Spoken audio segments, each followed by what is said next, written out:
মাদক সংক্রান্ত মানি লন্ডারিংয়ের বিভিন্ন মামলায় তদন্ত করতে গিয়ে ১০ জন শীর্ষ মাদক চোরাচালানিকে গ্রেফতার করেছে সিআইডি।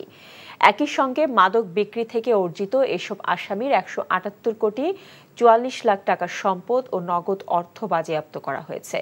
দুপুরে রাজধানীর মালিবাগে সিআইডি কার্যালয়ে এক ব্রিফিংয়ে একথা জানান সিআইডি প্রধান মোহাম্মদ আলী। এ সময় তিনি দাবি করেন, এতদিন শুধু মাদকের বাহক ও সেবককে আটকের মধ্যে সীমাবদ্ধ থাকত আইনশৃঙ্খলা বাহিনীর অভিযান। এবারই প্রথম মাদকের গডফাদারদের ধরতে উদ্যোগ নেয় সিআইডি। এরই ধারাবাহিকতায় গত কয়েক বছরের বেশ কিছু পুরনো মামলার তদন্তে নামে সংস্থাটি। তদন্তের এক পর্যায়ে ১০ জন শীর্ষ মাদক ব্যবসায়ীর সন্ধান পান তারা। পরে তাদের গ্রেফতার করে বাজেয়াপ্ত করা হয় নগদ অর্থ ও সম্পদ।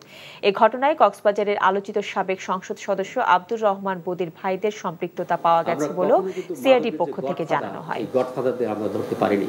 সিআইডি প্রথম উদ্যোগ নেয় যে মাদক শুধু ক্যারিয়ার আর ইউজার আর খুচরা বিক্রেতা আমরা ধরবো না, আমরা আইনের আওতায় আনবো মাদকের যারা গডফাদার আছে। এ পর্যন্ত ৩৫টি মামলার প্রকৃত মাদক গডফাদার, এই গডফাদারদের আমরা অ্যারেস্ট করতে সক্ষম হয়েছি। কাল দুপুরে বসে যে ফাইলটা দিছিল ওটা রেডি হইছে? আসিফ ভাই, আসিফ ভাই, কে কি হইছে? কে দেখা করতে আসছে এসেও ঘুমাচ্ছ? রাধুনী নিবেদিত নাটক ঘুম পাগল। শান্তি নাই, পার্কেও শান্তি নাই। ওটা কি বলো তো? কি আর করব, সারা রাত জেগে চুরি করে এলাকায়। টেবিলে খাবার দিন কই থেকে? রান্নাই তো করি নাই।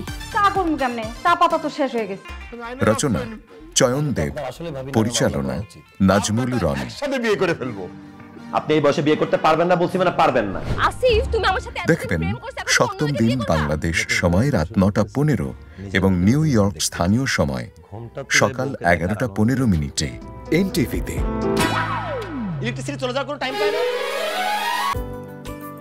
রাধুনী রেডিমিক্স মুরগির মাংসের মশলা, ব্যাস হয়ে যাবে ঝটপট দারুণ রান্না। এই ঈদে দেশ জুড়ে কেনাকাটার ফুর্তি হবে শুধু বিকাশে, সাথে ডিসকাউন্ট কুপন, ইনস্ট্যান্ট ক্যাশব্যাক।